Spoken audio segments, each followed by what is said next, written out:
Somebody sent me a video where a preacher in this country said that if Jesus was rich, he wouldn't have died. That Jesus died because he was poor. Money problem led Christ to the cross. Poverty in the life of one of his disciples is the reason why they nailed him. That is an insult to the work of redemption. Whoever is the spiritual father of such pastors needs to cover his face in shame and call them to the backyard in the kitchen and take them through class 101, in fact 001, so they stop disgracing him. Well, I don't blame them. Some of them, the father is as bad as the son. You cannot worship God beyond what you know. You cannot worship God beyond what you know. Some people, all they know is money. The God they know is money. They don't know any God outside money. You see that? That's why some people will say that the devil does not fear a man that prays like he fears a man that has money.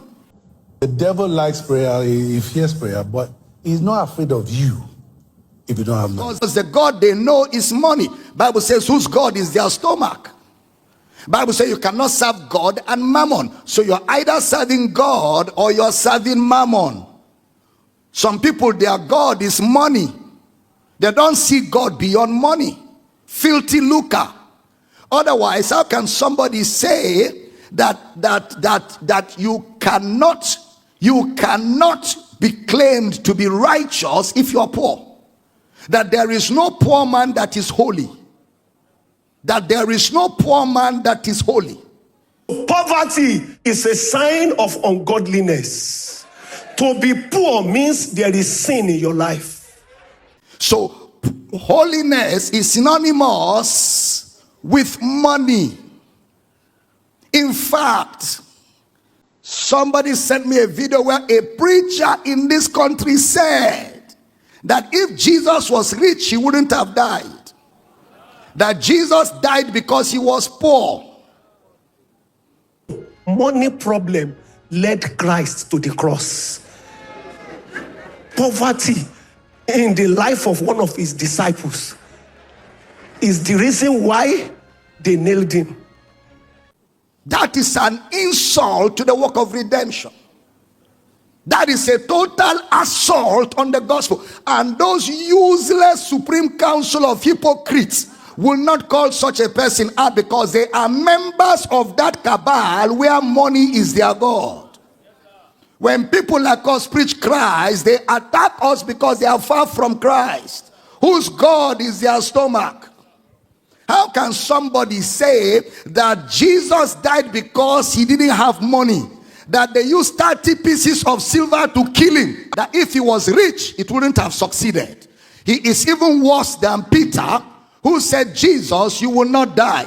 And Jesus said, get thee behind me, Satan, because you are an offense to the things of God. You savour not the things that be of God. So Jesus came to the earth not to die, or what?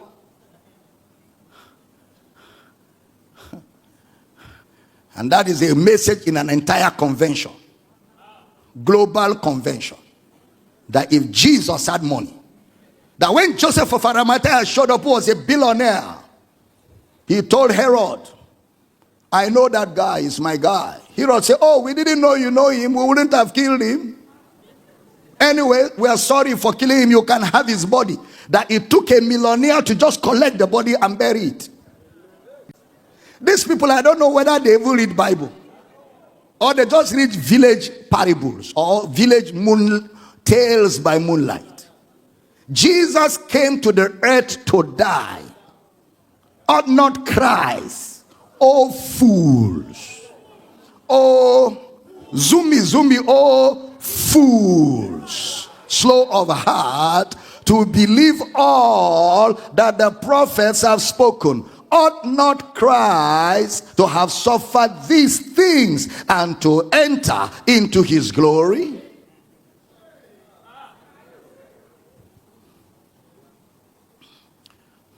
Jesus said, the poor you will always have. The poor you will always have. I'm sure they have not read in the book of Revelation where Jesus spoke to them through the angel and said, because you thought you are rich, because you thought you've acquired things, he said, but you don't know that you are naked, you are wretched, you are poor, you are blind. He said, because you thought you have acquired material things, you've acquired all kinds of cars, all kinds of money, you have lied to God's people, emptied their pocket, collected all their monies, and used it to build a luxurious life for yourself at the expense of their own living. You do not know that you are wretched, you are poor, you are blind. Revelation 3:17, because thou sayest, I am rich and increase with goods, and have need of nothing, and thou knowest not that thou art wretched and miserable and poor and blind and naked. Look at the next verse. I counsel thee to buy of me gold tried in the fire, that thou mayest be rich. Sitting to hear me teach this morning is the greatest wealth you can ever have. That thou mayest be rich, and white raiment, that thou mayest be clothed, and that the shame of thy nakedness do not appear, and anoint thine eyes with oil salve, that thou mayest see. So you can't worship God beyond what you know. That's what took us into that journey. You can't worship God beyond what you know. Somebody told me somebody somewhere is challenging the position I had when I said the California fires are not the judgment of God. And the preacher is telling a story that when the California, when they don't know Bible, they use stories. They use stories, vain philosophy, idle fancies, high sounding nonsense. Paul said, though an angel or we come from heaven and preach anything to you other than what has been preached, he said, let us be anathema. He said one of the persons in the California fire had a vision, and his conclusion of God's judgment on California was the vision of a man. Look how empty he is. Very empty. Doting about nothing. Have you ever seen where God destroyed the righteous and the unrighteous? In the entire Bible. Even in the destruction of Sodom and Gomorrah, God said, no, I cannot destroy the righteous with the unrighteous. If I find 5 righteous, I will not destroy the city. Are you telling me there are no 5 righteous people in California? What's wrong? Do you think at all? Anaginosko. Are you reading without paying attention? God has never destroyed the righteous with the unrighteous. Moreover, today is the day of salvation. There can be no destruction in the day of salvation. Today is the accepted time. Today is the day of God's grace and favors that profusely abound. Today is the day of jubilee.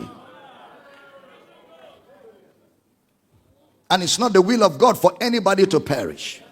So God is allowing, God is long suffering, not willing that any should perish, but that all should come to repentance. And God has no pleasure in the death of the wicked.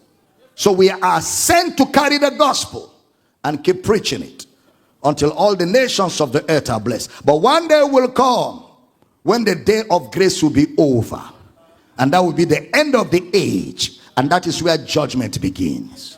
If I'm teaching, say I hear you.